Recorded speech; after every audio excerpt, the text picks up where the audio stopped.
अस्सलाम वालेकुम जी, welcome back to my YouTube channel. उम्मीद है जी सब लोग ठीक ठाक होंगे। अल्हम्दुलिल्लाह से मैं भी बिल्कुल ठीक हूँ। और अभी हो रहा है नाश्ते का टाइम। तो मैंने आपको बताया था हमारे घर मेहमान आए हुए हैं, तो मेरी कज़न है उसके लिए नाश्ता बनाया है अभी। अच्छा, ये जो बर्तन आपको नज़र आ रहे हैं ना, ये मैंने $1 से लिए थे। हमारे घर मेहमान भी आ रहे थे, उसके लिए भी हमने नए बर्तन लिए हैं और वीडियोस के लिए भी मैंने कुछ बर्तन लिए थे। और उसके बाद जी हमें किचन में आ गई। तो आज खाने में हम लोग बना रहे हैं बैगन का भुर्ता। अच्छा, मेहमानों के लिए नहीं है ये, अपने लिए बना रहे हैं। उनके लिए ज़ाहिर सी बात है कुछ स्पेशल चीज़ ही बनेगी, तो ये मैं बना रही हूँ अभी। इनको अभी नाश्ता जब बनाया था ना, तो नाश्ते के बाद मैंने चूल्हे पे रख दिए थे। तो अभी ये अच्छे से पक गए हैं। तो इनके ऊपर से ना छिलका मैंने रिमूव किया है और इनको पानी से अच्छे से वॉश किया है। और उसके बाद अभी मैं इसको ना बारीक बारीक करूँगी छुरी के साथ ही। अच्छा, मेरी ना हर वीडियो के नीचे मुझे कमेंट आता है कि आप अपने ससुराल वालों के बारे में बताएं, आपकी फैमिली में कितने लोग हैं और कितने लोग हम आप साथ में रहते हैं। तो मैं बता दूंगी आज की वीडियो में ये भी आपको। अच्छा, ये है कि आप लोगों ने जो पूछना हो ना, आप कमेंट कर दिया करें, तो इंशाल्लाह मैं किसी ना किसी वीडियो में ना ज़रूर आपको बता दिया करूँगी, उसका आंसर दे दिया करूँगी, ठीक है। जितने भी लोगों ने मुझे कमेंट्स किए हैं, जो जो भी पूछा है ना, वो सारा कुछ मैंने नोट कर लिया है। तो हर व्लॉग में ना एक कमेंट का रिप्लाई कर दिया करूँगी मैं। और वो जो कमेंट होगा ना, वो सामने मैं वीडियो पे भी लगा दिया करूँगी, जैसे कि अभी मैंने लगाया हुआ है। तो इसी तरह ना आपके कमेंट्स में लगा दूँगी। तो आप लोगों ने जो क्वेश्चन पूछना हो आप यहाँ पे मुझसे पूछ सकते हैं, ठीक है। और उसके बाद मैंने प्याज वगैरह भी काट लिए थे। अच्छा, साथ साथ रूटीन भी देखें और साथ साथ हम लोग ना गपशप भी लगाते हैं। अच्छा, मुझे बहुत अच्छा लगता है, आप लोग इतना प्यार मुझसे करते हैं, इतने अच्छे अच्छे कमेंट्स आते हैं मुझे। मैं सबके कमेंट्स देखती हूँ, पढ़ती हूँ और रिप्लाई कभी करती हूँ, कभी नहीं भी कर पाती, लेकिन मैं नोटिफिकेशन जैसे ही मुझे आती है ना, मैं सबके मैसेज देख रही होती हूँ, सबके कमेंट्स पढ़ रही होती हूँ, ठीक है। तो कभी कभी लेट भी हो जाता है, रिप्लाई नहीं भी कर पाती, तो मैं जो व्लॉग होता है ना, उसमें मैं वो उस कमेंट का जिक्र ज़रूर करती हूँ, ज़रूर रिप्लाई करती हूँ उसका, ठीक है। तो आप लोग आजकल दिन बड़े बिजी गुजर रहे हैं और बहुत अच्छे भी गुजर रहे हैं। घर में मेहमान आए हुए हैं और उनके साथ बहुत अच्छा टाइम गुजर रहा है। अच्छा भी बहुत लग रहा है, काफ़ी टाइम बाद जब आप मिलो ना किसी से तो बहुत अच्छा लगता है। तो खुशी भी बहुत ज़्यादा होती है। तो दिन का पता ही नहीं चलता ना कैसे गुजर जाता है, क्योंकि हम लोग वैसे घर में अकेले ही होते हैं। मैं होती हूँ, साथ मेरी छोटी नंद है, हम दोनों होती हैं। सासू माँ भी है, मामी है मेरी, लेकिन ज़ाहिर सी बात है वो बड़ी हैं। तो हम दो ही लड़कियाँ होते हैं घर में, तो आपस में गपशप लगा लेते हैं। हमारा दिल चाहता है हमारे घर कोई आए, गपशप लगाए, हम साथ में बैठे बातें करें। तो अभी काफ़ी टाइम बाद हमारे घर आए हैं, तो बहुत अच्छा लग रहा है ना, टाइम का पता ही नहीं चलता, कब सुबह हुई तो कब शाम हो गई। बातों बातों में ना टाइम इतने जल्दी गुजरता है। अच्छा टाइम जो होता है ना, उसका ये होता है कि वो बहुत जल्दी गुजर जाता है। बुरा वक्त जो होता है ना, बुरा टाइम जो होता है वो भी गुजर जाता है, लेकिन उसका ये होता है कि हम बस कहते हैं कि ये जल्दी से गुजर जाए। हमें इंतज़ार होता है कब ये ख़त्म होगा सब कुछ, कब ये टाइम गुजरेगा, लेकिन वो नहीं गुजरता, गुजर जाता है। इस जितनी जल्दी में अच्छा वक्त आपका गुजरता है ना, उतने ही टाइम में बुरा वक्त भी गुजर जाता है। लेकिन वो हमारे ऊपर बुरा वक्त ऐसे असर डालता है ना कि हमें पता ही नहीं चलता ये गुजर रहा है नहीं गुजर रहा, क्या हो रहा है हमारे साथ।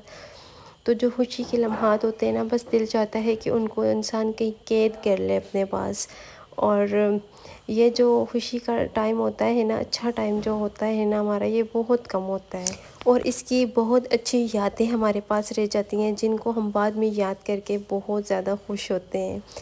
तो यही होता है। और मेरी जब शादी थी ना, तो हम लोग अगर कहीं शॉपिंग पे जाते थे और शादी का इनवाइट करने सब जाते थे, वो सब अभी भी बैठते हैं। वो टाइम इतना अच्छा था, सब इतना याद करते हैं ना उस टाइम को।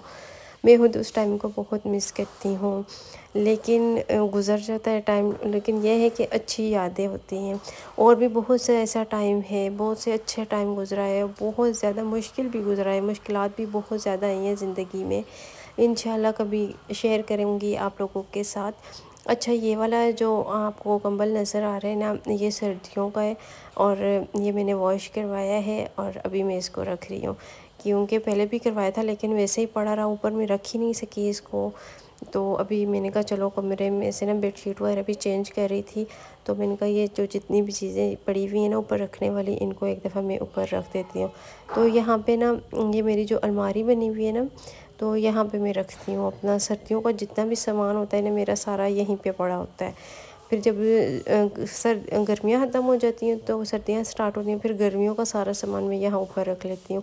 पेटी भी है मेरे पास, लेकिन उसका ये है कि उसमें जो बिस्तरे वगैरह है ना वही है, बस उसमें और कुछ भी नहीं आ सकता क्योंकि उसका साइज़ बहुत छोटा है। कमरे में सारा कुछ बिखरा हुआ है, अभी मैं पूरा कमरा साफ़ करूँगी सही से, क्योंकि रोज़ सफाई होती ही है, लेकिन डीप क्लीनिंग जो होती है ना वो हफ़्ते में 1-2 दिन होती है। तो वो आज मैं कर रही थी, कमरा मैंने साफ़ कर लिया। उसके बाद मैंने कपड़े वॉश करने थे, कितने दिन हो गए मैंने अपने कपड़े नहीं धोए।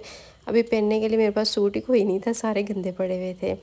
तो एक सूट था जो मैंने भी पहन लिया है, और उसके बाद फिर मैंने कहा ये कपड़े सारे मैं भी धो लेती हूँ, क्योंकि रोज़ का आना जाना कहीं ना कहीं लगा रहता है। तो फिर मैंने कहा अभी टाइम है मेरे पास, तो मैं फटाफट से ना सारे कपड़े धो लूँ अपने। तो यहाँ पे मैं धो रही हूँ कपड़े। ये गर्मियों के जितने भी हमारे कपड़े होते हैं हम वॉशिंग मशीन में नहीं धोते, हाथ में ही धोते हैं। मर्दों के जो होते हैं ना वो हाथ से साफ़ नहीं होते, तो वो वॉशिंग मशीन में लगा लेते हैं, और अपने जो हैं वो हम लोग ना हाथ में ही धो लेते हैं। तो यहाँ पे मैंने अपने सारे कपड़े रख लिए, वो धो रही हूँ। और इसके बाद हमने कहीं जाना भी है, तो फिर जाने की भी तैयारी करनी है।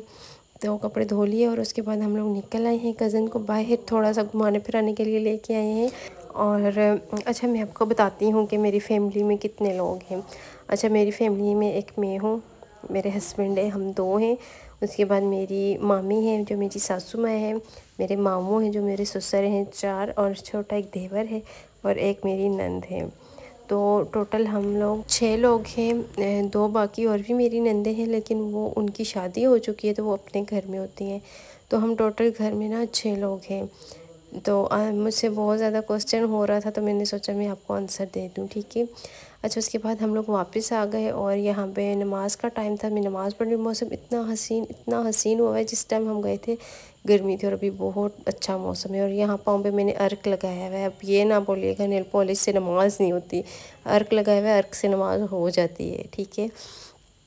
मौसम मैं आपको दिखाती हूँ, ये चेक करें, इतना प्यारे बादल, इतनी ठंडी हवा। जिस टाइम हम गए इतनी गर्म हवा थी कि बहुत ज़्यादा गर्मी थी, और इतना अच्छा इतना सुहाना मौसम हुआ है। और साथ में बारिश भी शुरू हो गई, नमाज मैंने पढ़ ली। और इतनी तेज़ बारिश वीडियो में इस तरह साफ़ नज़र नहीं आ रही, लेकिन साथ में तूफ़ान था, और बारिश इतनी तेज़ थी ना कि ना पूछें। अच्छा आप लोग मेरी अम्मी के लिए स्पेशल दुआ कीजिएगा, अल्लाह पाक मेरी अम्मी को सेहत दें, सेहत वाली लंबी ज़िंदगी दें। अम्मी बीमार हैं, और मेरा भी दिल कहीं लगता ही नहीं है ना, अम्मी का ही हर टाइम ख्याल आता रहता है। तो दुआ लाजमी कीजिए। और इसी के साथ अपने व्लॉग को एंड करती हूँ। इंशाल्लाह ज़िंदगी रही तो फिर आपसे मुलाकात करूँगी एक नए व्लॉग के साथ। अपना बहुत सारा ख्याल रखिएगा, मुझे, मेरी अम्मी को, मेरी सिस्टर को, हम सबको, मेरे हस्बैंड को, सबको दुआ में याद रखिएगा। आप सभी मेरी दुआ में शामिल होते हैं, ठीक है। इंस्टाग्राम पे फॉलो कर लीजिएगा जी। अल्लाह हाफिज़।